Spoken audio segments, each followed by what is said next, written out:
As you can see here, we've got a trench being dug, and part of the treatment is to dig a trench. The Australian standard says that we must treat an area a minimum of 80 mil deep, but in addition to that, it must be treated 50 millimetres below the top of the footing. Now, so he's excavating, the footing actually comes out a fair way. He's excavating down beside the footing so that we can get a barrier on there.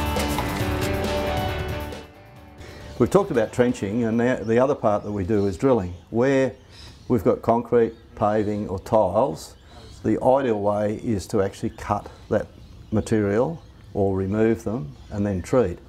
However, that's not economically viable in most cases.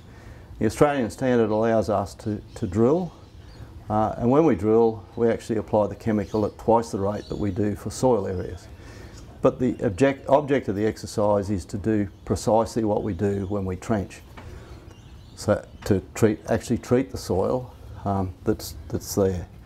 Now what happens is that with premise, the product that we use, we drill our holes at 300 mil intervals. These are a bit closer than that because what we're doing is we're actually drilling in the stencil concrete, we're drilling in the stencil marks. When the job's completed and filled, it will be very difficult to see where we've been, which is what we're trying to achieve.